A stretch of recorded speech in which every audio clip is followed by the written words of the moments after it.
In this video, we're going to talk about the basics of using mathematical symbols in LaTeX. Up to this point, we've been working strictly with text, and if the only thing you were doing was creating a text document, there would be very little reason for you to use LaTeX. The real beauty and power of LaTeX is the ability to handle mathematical notation. The first concept we need to talk about is math mode. Math mode is just another environment with rules for how to typeset symbols. There are two types of math modes. We can either use the display style math mode or the inline or text style math mode. Display style math mode is intended to be used when mathematical expressions or equations are meant to stand apart from the rest of the text. In other words, we're putting the math on display. This is often used for longer expressions and equations that are being manipulated. Inline math mode keeps the mathematical notation as part of the text of the paragraph. It exists in the line of text. Let's focus on display mode first. Display mode always breaks out of paragraphs and is always centered. Sometimes the equations are numbered and sometimes they are not. There are two basic ways to create a display style equation. The first is to use the backslash bracket combinations. This is best used when you have just a single line of mathematical text to display. Another way is to use a display math environment, such as the aligned star environment. The aligned star environment is specifically designed so that your equal signs would be lined up if you have a set of related equations or expressions. The ampersand symbol tells LaTeX where you want your alignment to be, and the double backslash tells it to create a new line. You can also use this to align multiple sets of equations by using more ampersands. The star for this environment simply means that these equations will not be numbered.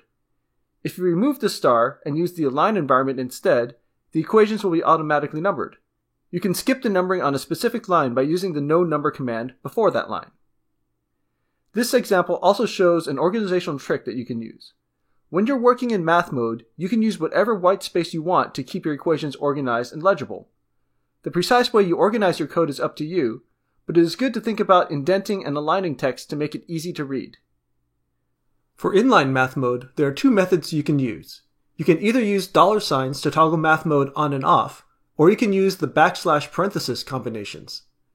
The $sign method is a slightly dated way of doing it, but it is still very common. But if you're just learning LaTeX now, the backslash parenthesis is probably a better habit to get into. Ultimately, it makes very little difference. Whenever you are talking about a mathematical variable, you should be in inline math mode. Notice that your variables are italicized in math mode. The reason for this is that it helps to visually distinguish it as a mathematical variable and not just a letter of the alphabet. Aside from the placement of the text, inline and display style mathematics are presented differently. Here's an example of the same sum presented in each form. Don't worry about trying to understand all the notation right now. Just focus on the output. The display style mode is larger and the notation is stacked more vertically, while the inline mode is smaller and stacked more horizontally. You can also see that the fractions are sized differently. There is an aesthetic difference when this is placed inside of a paragraph. The display style notation can create spaces between the lines that can sometimes look awkward. But if you really wanted to use display style text inside of a paragraph, you can force LaTeX to use display style by typing display style immediately after entering into inline math mode. If you wanted to force inline math mode, you would use text style. You will notice in this example that there are a lot of curly brackets. These brackets are used as grouping symbols the same way we use them for text sizing. This simply lets LaTeX know that we want the entire collection of symbols inside to be treated as a single unit. We will now move on to look at mathematical notation itself. Remember that this must always be inside of math mode. We will first look at the four basic functions. For addition and subtraction, you simply use the standard plus and minus keys on the keyboard. For multiplication, you do not want to use the asterisk. Instead, you will use either C dot to make a multiplication dot, or times if you want to have the big X notation for multiplication. The division sign can be created using div, but you should be cautious in your use of this because it can lead to unfortunate and misleading notation. It is usually better to use fractions. To create a fraction in math mode, use frac, where the contents of the first brackets go in the numerator and the contents of the second brackets in the denominator. The frac notation will let LaTeX pick the size of the fraction based on the context, but you can use either dfrac or tfrac to force LaTeX to use either display style or inline style fractions. Another important aspect of mathematical notation is the use of superscript and subscript notation. This is when we have small text written either above or below the normal level of the text. We can create a superscript by using a caret symbol, and a subscript is created using an underscore. It is very important that if your superscript or subscript contains more than one symbol, that you encompass it inside of brackets. Otherwise, the typesetting will come out incorrectly. If you have both superscripts and subscripts, they will be placed relative to the main character and not each other. This means that the order doesn't matter when LaTeX goes to typeset it. However, there is usually a logical order based on the mathematical language. You also have the ability of stacking superscripts and subscripts together for more complex notation. You can impact exactly how this looks by using brackets to group different parts together, but these are stylistic choices that you can make for yourself. You can use the standard parentheses and square brackets that are available on the keyboard, but they can sometimes be the wrong size for the application.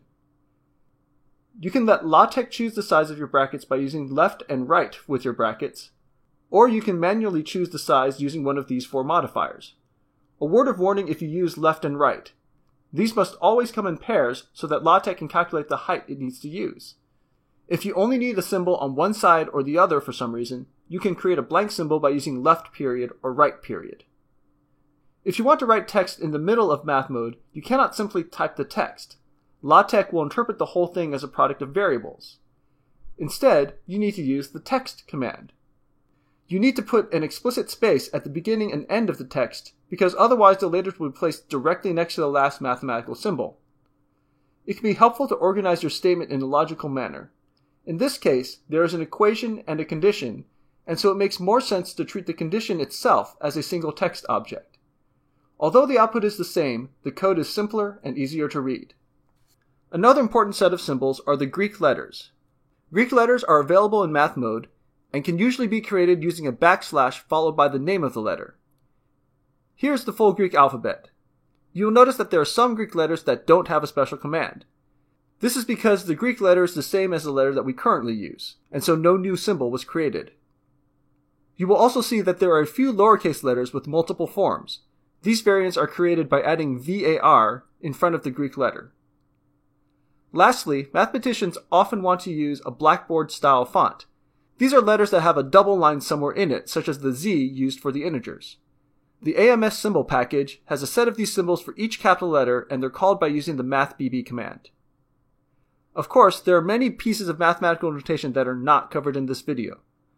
We will see several more types of notation in the next few videos, including one where we focus solely on the notation used in calculus.